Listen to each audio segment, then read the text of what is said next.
Good morning everyone. देखो, हम कर रहे थे रिमान इंटीग्रल और रिमान इंटीग्रल के अंदर हम अपनी बेसिक इंट्रोडक्शन और उसके बाद अपने काफ़ी थ्योरम्स कवर कर चुके थे। 1.1 हमारी पूरी कंप्लीट हो चुकी थी और 1.2 के अंदर हमने डायरबोक्स थ्योरम अपनी की थी। और आज का जो हमारी वीडियो का टॉपिक है वो रहेगी एक थ्योरम, और उस थ्योरम की स्टेटमेंट देखते हैं क्या है आपकी बुक में। वो थ्योरम होगी 1.13, that is conditions of integrability. ठीक है, तो आपके पास इंटीग्रेबिलिटी की कंडीशंस क्या है, आप इसके अंदर वो डिस्कस करेंगे कि sufficient necessary and sufficient condition क्या है। इससे पहले अगर आप मेरे चैनल पर नए हैं तो मैंने रिमान इंटीग्रल के अलावा metric spaces, open and close set और चैप्टर 7 अभी अपलोड हो रहा है, तो चैप्टर 4th 5th आपको कम्प्लीटली अपलोडेड मिल जाएंगे। ग्रुप्स एंड रिंग्स का chapter 1st 3rd 4th 5th 6th अभी अपलोड हो रहा है, 5th तक सारे अपलोडेड हैं, उन्हें भी आप जाकर चेक कर सकते हैं। ठीक है, तो चलिए देखते हैं हमारी जो आज की वीडियो का टॉपिक है उसकी थ्योरम की स्टेटमेंट क्या है। चलिए देखते हैं। Statement देखिए, the necessary and sufficient conditions for a bounded function f to be integrable on AB is that for each epsilon greater than 0 there exists a partition of AB such that आपके पास अपर sum minus lower सम क्या आना चाहिए, epsilon से कम। देखो, necessary and sufficient condition जो है आपके पास बाउंडेड फंक्शन एफ के लिए, उसको इंटीग्रेबल होने के लिए जो नेसेसरी एंड सफिशिएंट कंडीशन क्या है कि आपके पास एक ऐसा पार्टीशन मिल जाना चाहिए कि आपके पास उसका upper sum minus lower sum less than epsilon आ जाए। ठीक है, सबसे पहले नेसेसरी कंडीशन के लिए हम क्या करेंगे कि फंक्शन को इंटीग्रेबल लेकर चलेंगे और हम ये चीज़ प्रूव कर देंगे। देन नेक्स्ट पार्ट में ये चीज़ लेकर चलेंगे और हम इंटीग्रेबल प्रूव कर देंगे। तो सबसे पहले हम देखेंगे नेसेसरी कंडीशन। नेसेसरी कंडीशन के लिए देखो, आपके पास हमें पता है हम क्या लेकर चलेंगे कि एफ आपके पास इंटीग्रेबल है। इंटीग्रेबल होते आपको पता है कि आपके पास upper integral, lower integral, upper Riemann integral, lower Riemann integral equal होते हैं integration a to B F D x के। ठीक है, तो यही चीज़ मैं यहाँ पर मेंशन कर रही हूँ। देखो, क्योंकि आपके पास एफ इंटीग्रेबल दिया हुआ है तो आपके पास lower Riemann integral is equal to upper Riemann integral is equal to a to B f of d x. ठीक है, अब हमने मान लिया कि ये जो आपके पास एप्सिलॉन, देखो वैसे भी आपके पास ये जो एप्सिलॉन और डेल्टा होते हैं ये क्या होते हैं, ग्रेटर देन ज़ीरो। तो आपके पास ये जो एप्सिलॉन है ये ग्रेटर देन ज़ीरो है। ठीक है, अब ये चीज़ आपके पास लोअर रिमान इंटीग्रल किसके इक्वल होगी, लोअर रिमान इंटीग्रल आपके पास होती है least upper bound of set of lower sum. सारे लोअर सम का लीस्ट अपर बाउंड लेंगे और अपर इंटीग्रल के लिए हम क्या करते हैं, सारे अपर सम्स का लोअर बाउंड लेंगे, सारे अपर सम्स का लोअर बाउंड। ठीक है, तो वही चीज़ अब मैं यहाँ पर आपको बता रही हूँ कि किस तरीके से मुझे लेनी है। ठीक है, यहाँ पर क्या है आपके पास लोअर सम्स का LUB और ये था GLB ऑफ लोअर सम्स। ठीक है, अब आपके पास एक ऐसा पार्टीशन मिल रहा है, there exist partitions P1 and P2 such that, देखो आपके पास इस P1 के लिए हम जो लोअर सम है वो किस तरीके से लेंगे, एफ पी। ठीक है, सॉरी यहाँ पर आपके पास ऊपर थोड़ा सा मैंने मिस्टेक कर दी, एफ पी आना था। ठीक है, यहाँ पर आपके पास FP1 है। ठीक है, ये चीज़ आपके पास किससे ग्रेटर होती है, ये चीज़ आपके पास देखो, ये हम रिजल्ट्स कहाँ से यूज़ कर रहे हैं, ये रिजल्ट्स हमारे पास डायरबोक्स थ्योरम के। L ऑफ FP1 क्या होगा, lower integral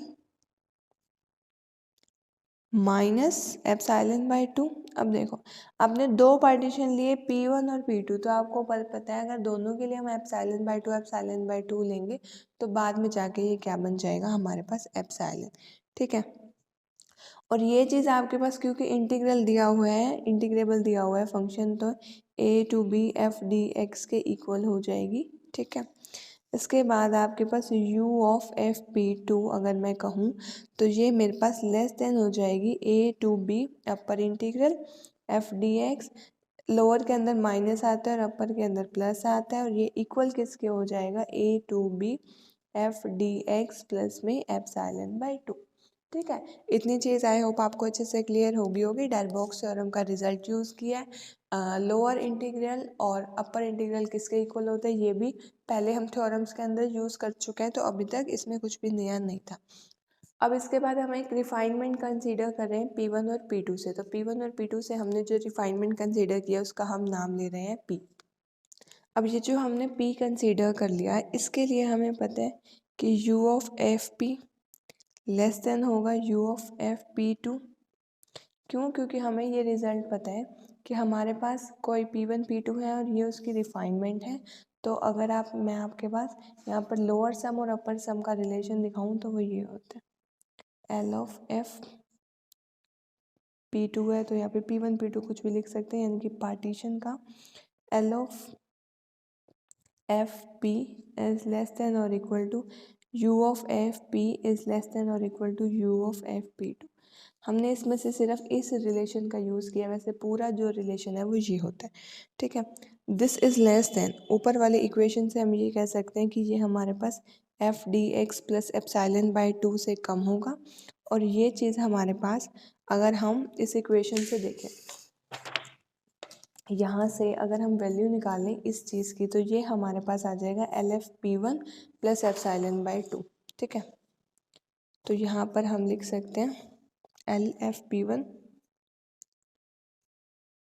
plus epsilon by 2, और एक एप्साइलन बाई 2 ऑलरेडी है, यानी कि ये आ जाएगा less than L of F p one plus epsilon.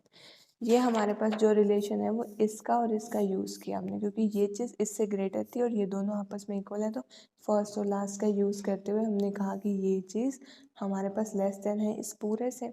तो अगर हमारे पास ये L of F P two इसी से ही कम है तो इससे बड़ी कोई क्वांटिटी लिखती, that is L of F p one plus epsilon by 2, उससे तो कम आएगा ही आएगा। ठीक है, यहाँ पर तो इक्वल टू आएगा ना, क्योंकि ये और ये चीज़ तो हमारे पास बिल्कुल एग्जैक्टली इक्वल है। तो हम यहाँ से क्या कह सकते हैं इन दोनों इक्वेशन से कि हमारे पास यू ऑफ एफ पी जो है, यू ऑफ एफ पी जो है, और ये हमारे पास क्या है, ये जो L of F p one है, L of F p one से बड़ा क्या है ये चीज़। ठीक है, तो हम यहाँ पे ये लिख सकते हैं L of F P plus epsilon, क्योंकि हमें रिलेशन किसके अंदर चाहिए, एफ पी और एफ पी के अंदर। दोनों मतलब हमारे पास लोअर सम और अपर सम पी का हो, पी वन पी टू का ना हो।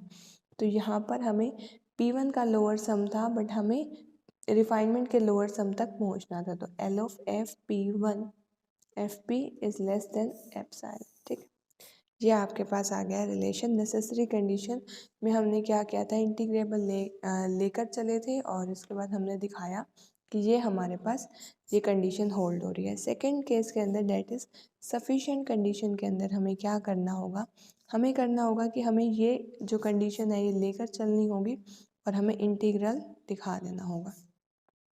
ठीक है, तो हमारे पास सफिशिएंट के अंदर हम ये ऑलरेडी लेट करके चल रहे हैं कि हमारे पास गिवन है।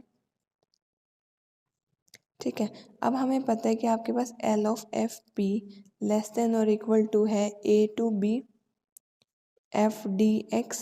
ठीक है, और ये चीज़ हमारे पास ये क्या है, हमारे पास लोअर रीमान इंटीग्रल, ये लेस देन होगा अपर रीमान इंटीग्रल से। ठीक है, ये हमारे पास लेस देन होगा अपर सम से। ठीक है, ये कंडीशन हमें पता है। अब देखो, अगर हमें इस इक्वालिटी को, मैंने पहले भी एक थ्योरम के अंदर सॉल्व करना सिखा रखा है, अगर ऐसे 4 तरीके हों हमारे पास तो एक बार इनके न्यूमेरिकल वैल्यूज़ लिख लो। ठीक है, ये कंडीशन और ये कंडीशन लगभग सेम है। हम ऐसा क्यों कर रहे हैं, क्योंकि न्यूमेरिकल वैल्यूज से हमें किसी भी कंक्लूजन तक पहुंचना आसान होता है। तो अगर मैं ये रिलेशन निकाल दूँ कि this minus this that is A B F D X minus A to B F D X, upper integral lower integral, ये किससे लेस देन आएगा, this minus this U of F P minus L of F P. क्यों? क्योंकि ये देखो, अगर हम इसको इसमें से सब्ट्रैक्ट करें तो ये हमारे पास लेस देन आएगा 4 माइनस 1। ये इक्वालिटी आपके पास इस चैप्टर के अंदर बहुत जगह यूज़ होगी कि बीच वाले दोनों को 3 minus 2 is equal to 4 minus 1। ठीक है, कुछ भी आप इसकी जगह कुछ और भी वैल्यूज़ डाल के देख सकते हैं, ये इक्वालिटी हमेशा होल्ड होगी। ठीक है, और ये पूरी चीज़ हमारे पास क्या है, एप्सिलॉन से स्ट्रिक्टली कम। ठीक है। तो इसका मतलब ये पूरी चीज़ भी क्या होगी हमारे पास, ये पूरी चीज़ देखो एप्सिलॉन से कम या इक्वल होगी, क्योंकि ये एप्सिलॉन से कम है और ये चीज़ एप्सिलॉन से कम या इक्वल है। और हमें ये भी पता है कि एप्सिलॉन जो है ग्रेटर देन 0 है।